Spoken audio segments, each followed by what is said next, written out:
सम्राट सब केवल गुरु जी के ऊपर शोभा दे। जो बिहार जगत में एक छत्र राज करे, वो चाहे पूर्वांचल रहा हो चाहे पश्चिमांचल रहा हो।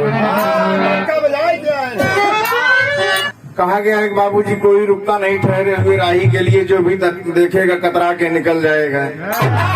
अगर हम वक्त के हमराह न हुए तो वक्त हमको ठुकरा के निकल जाएगा।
तोहरा पे राजी ना है बलमुआ, तोहरा पे राजी ना कि हमके झुलनी बिना तरसौला बलमुआ, तोहरा पे राजी ना।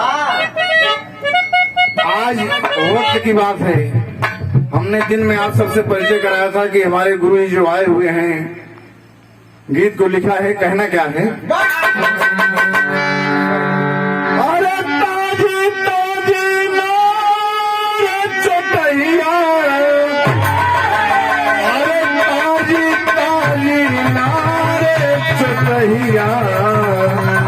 ताजी ताजी ना तो चिरई मेला में तो के चमई बचैया ताजी ताजी।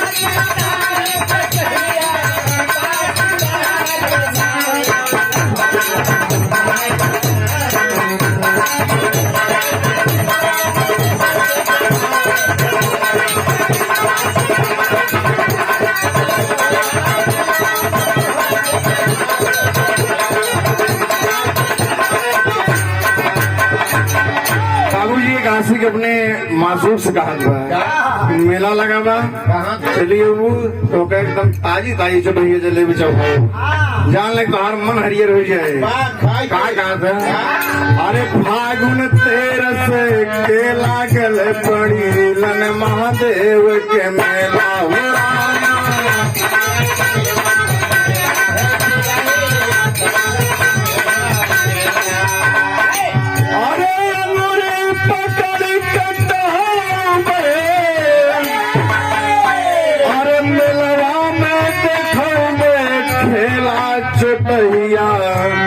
ताजी ताजी चोटहिया ताजी ताजी ना रतिया की लागी कचहरी में माजी चोटहिया ताजी ताजी।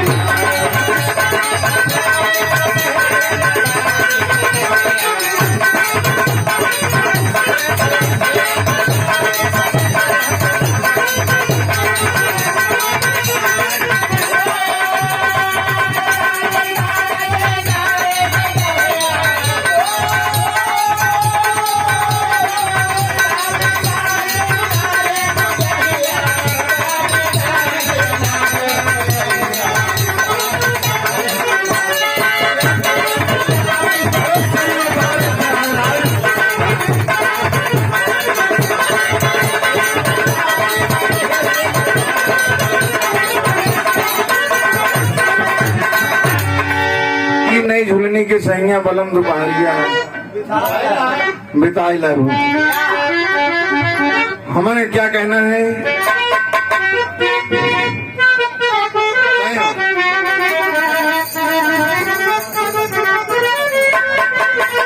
अरे नए छैला के बहिया गोरी, अरे नए छैला के बहिया गोरी रतिया बिताइला हो। नए छैला के बहिया गोरी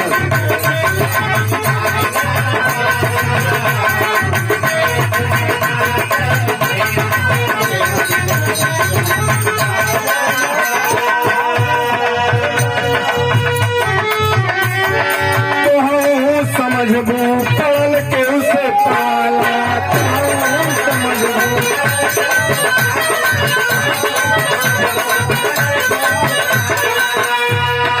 अरे टूट जाए एक नसिया गोरी, अरे टूट जाए एक नसिया गोरी नसिए रतिया बिताइला हो।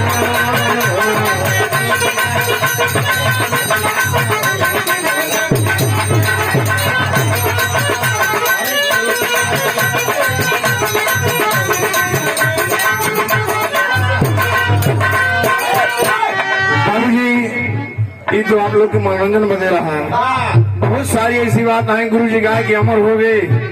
आई जो हम बात बताई बाबू गुरु जी ज्ञान चंद जी के लेकिन कमाल है। और गुरु जी क्या गावत रहे, भोजपुरी बढ़िया बढ़िया गाना जब अखाड़ा हमरे खुद ही है। आज देखा झकोरा मारे झुलनी भोजपुरी पर्दा बज दिया है कि हमारे अखाड़ा के 7:30 रह गई तर्ज लग जात रहा ना, तो पूर्वांचल कलाकार पसीना छोड़ देते रहे। इलाहाबाद प्रतापगढ़ की धरती बिरहा की मरमा की धरती हुई बाबू जी। अगर की भोजपुरी से गड़बड़ हुए तो आपसे बताया। अरे अरे कोई घर ना, कोई घर ना, कोई घर ना, अरे कोई घर ना बताए महाराज कुवनवा प्यारी, कोई घर ना।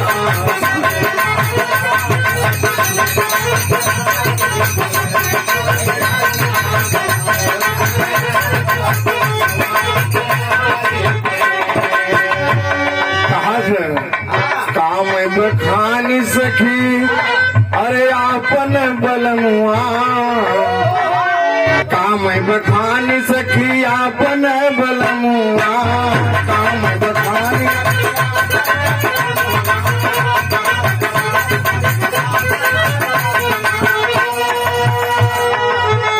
जवन दिया नहीं लगान सोई रे कुआ